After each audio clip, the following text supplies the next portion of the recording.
ഇല്ലേ? അവര് വന്നതിൽ എനിക്ക് എന്തിനാ ദേഷ്യം? ഞാൻ അങ്ങനെയൊന്നും കരുതിയിട്ടില്ലല്ലോ. ഞാൻ പറഞ്ഞില്ലേ രണ്ട് ഡ്രസ്സ് കാണാനില്ലെന്ന്. അത് അവൾക്ക് അലക്കിയിടാൻ പറ്റില്ലെന്ന്. ബാത്റൂമിൽ കിടക്കുന്ന ഡ്രസ്സ് എടുത്തിട്ട് അവൾക്ക് അലക്കാൻ പറ്റില്ല. ഈ ബാക്കിയുള്ള ഡ്രസ്സുകൾ തന്നെ അവൾ അവളുടെ മര്യാദക്ക് വേണ്ടിയിട്ടാണ് ആക്കി തന്നെന്നാ പറയുന്നത്. അതാണോ നിന്റെ പ്രശ്നം? അവിടുത്തെ വാഷിംഗ് മെഷീൻ നാശായി പറഞ്ഞില്ല പെൺകുട്ടി ഇതൊക്കെ കൊണ്ടുവന്നാ എനിക്ക് അല്ലമ്മ തിരുമ്പി പരിചയണ്ട. അപ്പൊ എന്ത് നിനക്ക് ചെയ്തു കൊടുത്താൽ എന്താ? നിനക്ക് ബലം മറിക്കുന്ന പണിയൊന്നും ഇവിടെ ഇല്ലല്ലോ. അവള് വന്നപ്പോ നിന്ന് കൊടുക്ക്.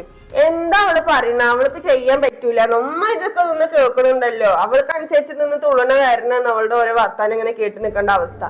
അമ്മാനോട് ഞാനൊരു കാര്യം പറയട്ടെ. എനിക്കിപ്പോ ഇവിടെ എത്ര വയ്യാന്നുണ്ടെങ്കിലും ഉമ്മാന്റെ ഉപ്പാന്റെയും കാര്യത്തിൽ ഞാൻ ഒരു കുറവും വരുത്തുന്നില്ല. പക്ഷെ താത്ത ചെയ്യുന്നത് എന്താ? തിരുമ്പാൻ മടിച്ചിട്ട് അവിടെ നിന്നുള്ള തുണികളൊക്കെ വായിക്കാട്ടിട്ട് ഇങ്ങോട്ട് കൊണ്ടുവരികയാണ്. അത് ഇന്നെ കൊണ്ട് തിരുമിപ്പിക്കാം. ഇനിയിപ്പോ എനിക്ക് അങ്ങനെ ചെയ്യാൻ പറ്റില്ല. പിന്നെയും കൊടുന്നതല്ലേ എന്ന് വെച്ചിട്ടാണ് ഞാൻ അലക്കി കൊടുത്തിട്ടുണ്ടായിരുന്നത്. അതിപ്പോ താത്താക്കന്നെ ചെയ്യാനുള്ളതല്ലേ ഉള്ളൂ. പിന്നെ എന്തിനാ ഇങ്ങോട്ട് കൊണ്ടുവരാൻ നിക്കണ്? ഞാൻ ഇനി അങ്ങനത്തെ പണികളൊന്നും ചെയ്യാൻ നിക്കണില്ലമ്മ. ഇതിപ്പോ എനിക്കായിട്ട് കൊടുന്ന പോലെ ഉണ്ട്.